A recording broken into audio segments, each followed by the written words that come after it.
Aujourd'hui, on va parler de l'horlogerie chinoise et je sais que pour beaucoup d'entre vous, montre chinois, ça veut dire Camelot, copie, AliExpress, truc qui casse au bout de 3 mois. Sauf que ce que vous savez probablement pas, c'est qu'en 1963, l'armée chinoise a lancé un programme militaire classé secret défense pour fabriquer un chronographe de pilote en rachetant directement l'outillage d'une manufacture suisse. Ce mouvement existe toujours, vous pouvez l'acheter aujourd'hui pour 300 € et c'est un mouvement à colonne, le même type de mécanisme que des marques suisses facturent en général 5000 ou 10 000 euros. On va aussi voir comment une marque chinoise s'est fait accuser de plagiat en plein salon de bal par des Suisses furieux et comment l'expert indépendant leur a donné complètement tort. On va parler de la montre qui accompagnait le premier taïkonaute chinois dans l'espace avec une lunette graduée sur 8 heures parce que c'est le temps de survie dans leur combinaison spatiale. Et on va aussi voir pourquoi des montres chinoises à 250 € vendues sur AliExpress ont des finitions qui rivalisent avec des montres à plus de 1000 € et comment c'est possible. Avant de commencer la vidéo, si vous cherchez un bracelet de meilleure qualité pour votre montre, pensez à la marque Braxen. Pour l'instant, on a surtout des bracelets faits spécialement pour les Seiko, mais on a aussi des bracelets universels compatibles avec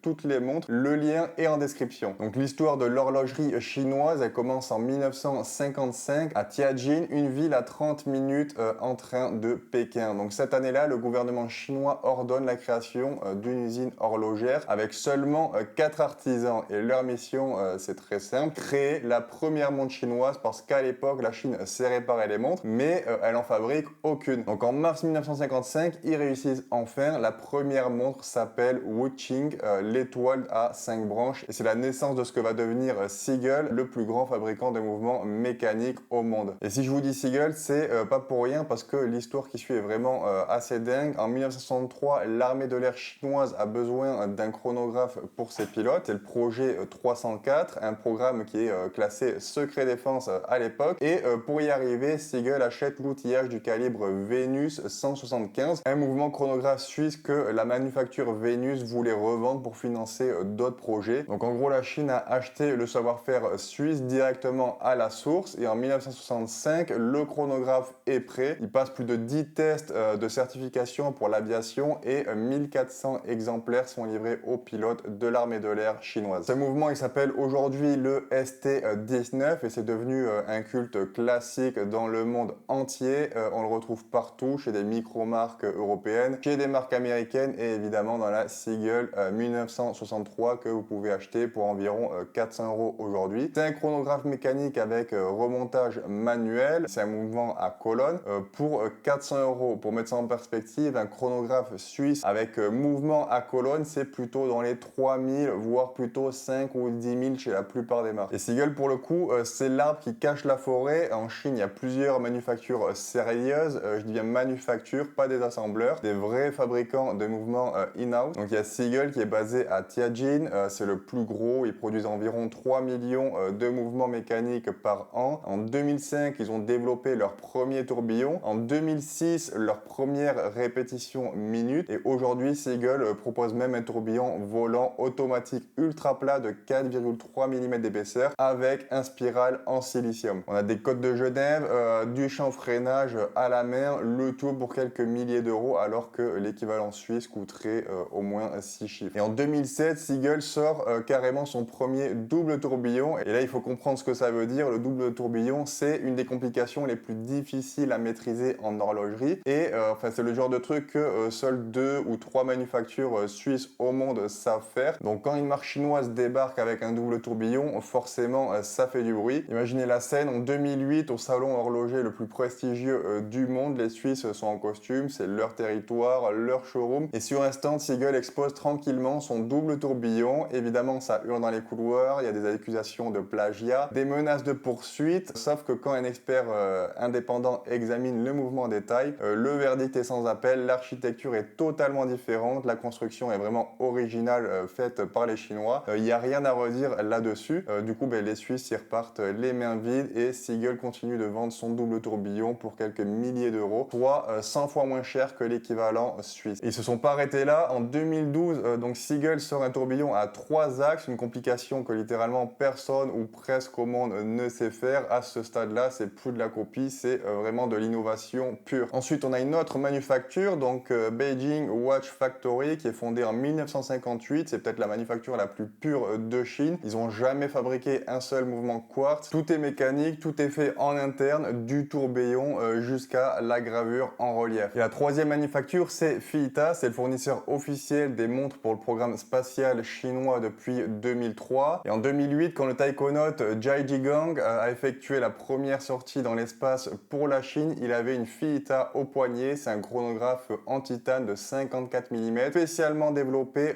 pour les missions spatiales. La lunette, elle est graduée sur 8 heures parce que c'est la durée de survie dans la combinaison spatiale chinoise Feitian. Le compteur du chronographe est limité à 45 minutes parce que les taïkonautes doivent effectuer leurs tâches en 30 ou 45 minutes maximum. Et la couronne, elle se vise dans le sens inverse du sens normal pour éviter qu'elle se dévisse accidentellement en apesanteur. En gros, Fita, c'est le pendant chinois de l'Omega Spin Master pour la NASA et en beaucoup moins connu, en tout cas en Occident. D'ailleurs, Fita appartient au groupe AVIC, le conglomérat erratique d'aérospatial et de défense chinois. Donc c'est pas une marque de mode qui fait des montres, c'est une entreprise d'aérospatial qui fait des montres, en fait un peu comme Breitling à ses débuts. Maintenant, on va parler de ce qui intéresse la plupart d'entre vous, les montres chinoises qu'on trouve sur AliExpress et qui font de plus en plus concurrence aux marques suisses ou japonaises que tout le monde connaît. Parce que depuis quelques années, il s'est passé un truc incroyable, des marques comme Saint Martin, Baltani, Chronos, Suges, Boderi ou Pagani Design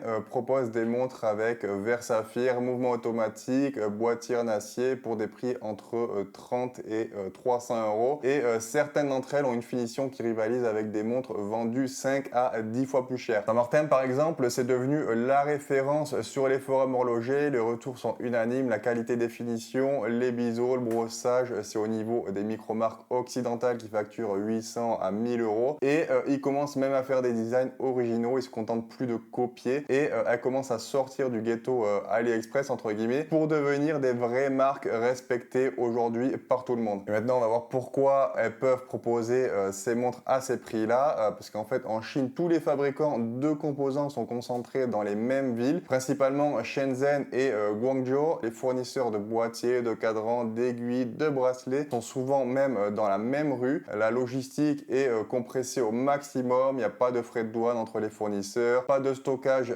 d'intermédiaires, pas de frais de livraison, tout est en flux tendu. Du coup, les coûts de fabrication sont très bas par rapport à l'Europe. En plus de ça, ces marques elles vendent en général en direct aux consommateurs, donc sans réseau de distribution. Il n'y a pas de boutique physique, il n'y a pas de représentant. Une montre qui coûte 30 euros à fabriquer est vendue 150 euros directement au client. Alors que dans le modèle traditionnel suisse, une montre qui coûte 200 euros à fabriquer est vendue 1000 ou 2000 euros après les marges du distributeur, du revendeur, le marketing, les ambassadeurs, les boutiques, etc. Par contre, il faut être honnête, il y a une hiérarchie très claire dans les marques chinoises. En gros, vous avez deux catégories. En bas, on a les marques à moins de 100, 150 euros comme Pagani Design et Steel Dive où le contrôle qualité est assez aléatoire, on va dire. Vous pouvez tomber sur un bon exemplaire comme sur un mauvais. L'étanchéité est souvent douteuse, le lume est pas fou et le service après-vente, évidemment, il est quasi inexistant. Et au-dessus, par contre,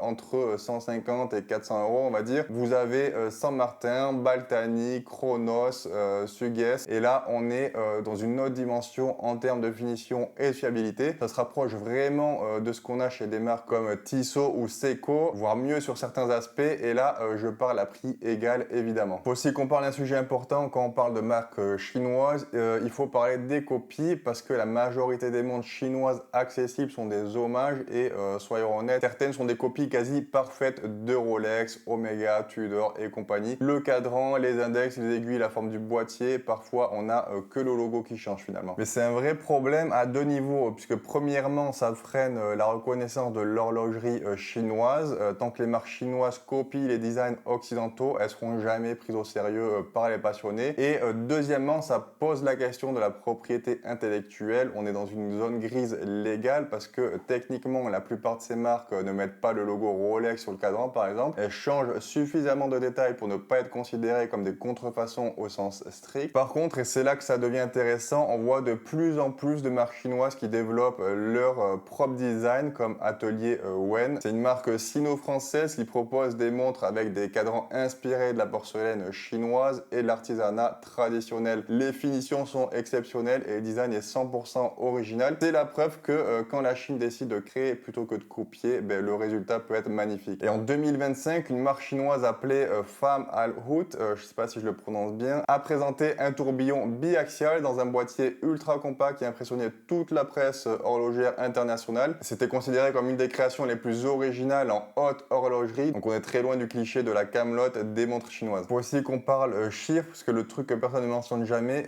qui est pourtant la clé de tout le débat, c'est le prix moyen d'exportation d'une montre chinoise est de 3,6 $. Le prix moyen d'exportation d'une montre suisse, c'est plus de 1700 $. Du coup, oui, la Suisse domine en valeur et de très loin, mais en volume, la Chine écrase absolument tout le monde. Et ce qui est en train de se passer, en tout cas d'après moi, c'est exactement ce qui s'est passé avec l'automobile. Pendant des décennies, les voitures chinoises étaient considérées comme des blagues et aujourd'hui, des marques comme BYD bousculent Tesla et les constructeurs allemands. En Chine, les voitures de luxe chinoises dépassent même les berlines allemandes traditionnelles. Le même phénomène est en train de se produire avec les montres, mais avec un décalage juste de quelques années. La grosse différence avec l'automobile, par contre, c'est que dans l'horlogerie, il y a une dimension émotionnelle énorme qui est beaucoup plus forte que pour les voitures. Donc une Rolex, une Omega, une Patek Philippe, c'est pas juste un objet fonctionnel, c'est un symbole, un héritage, une histoire. Et ça, les marques chinoises ne l'ont pas, en tout cas pas encore. Vous pouvez fabriquer le meilleur tourbillon du monde, si personne ne reconnaît votre marque, personne ne va dépenser 5000 € pour l'acheter. Et d'ailleurs, si vous avez vu ma vidéo sur le Swiss Made,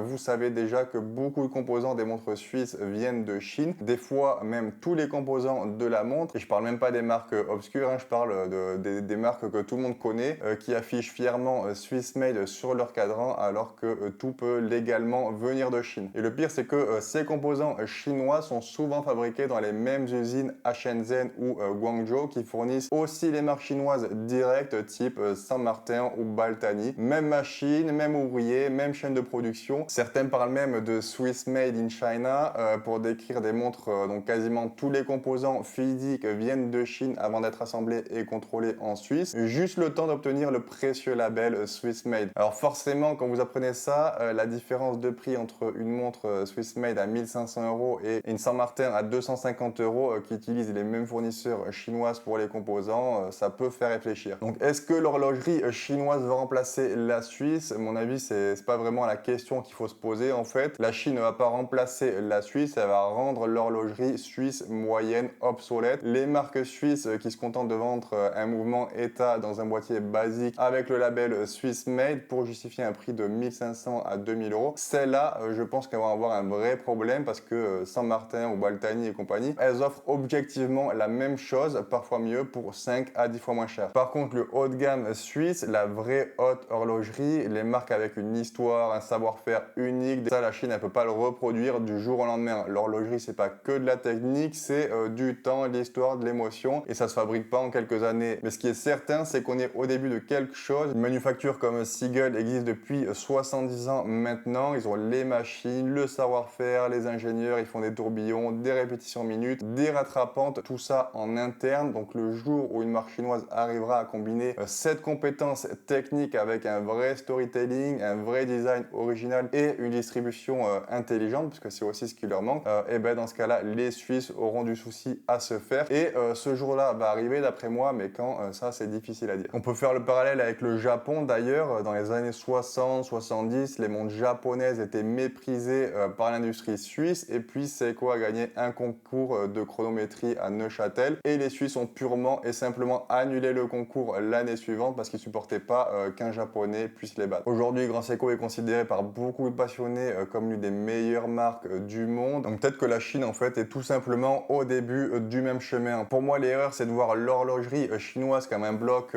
uniforme. C'est comme si on jugeait l'horlogerie suisse uniquement sur les montres fashion en Swiss Made à 200 €. La Chine, elle a du très mauvais, du correct, du bon et de l'excellent. Le tri est plus difficile à faire, le contrôle qualité est moins constant, mais le potentiel est immense. Et honnêtement, en tant que passionné d'horlogerie, je trouve ça plutôt excitant. Plus de concurrence, ça veut dire de meilleures montres pour tout le monde et des prix plus justes. Et si ça pousse les marques suisses à arrêter de se reposer sur ce qu'ils ont fait dans le passé et à vraiment innover au lieu de juste augmenter les prix chaque année, bah, tant mieux. Je pense que tout le monde doit se réjouir d'avoir des nouveaux acteurs, surtout quand on est consommateur. Moi Moi par exemple, même si j'ai pas de forfait Free, je suis très content que cet opérateur existe, sinon on serait encore en train de payer 50 € par mois pour quelques gigas. J'espère que cette vidéo vous aura fait voir l'horlogerie chinoise à notre œil. N'hésitez pas à visiter la boutique Braxen si vous cherchez un bracelet de meilleure qualité pour votre montre. Et on se retrouve très vite pour une nouvelle découverte horlogère.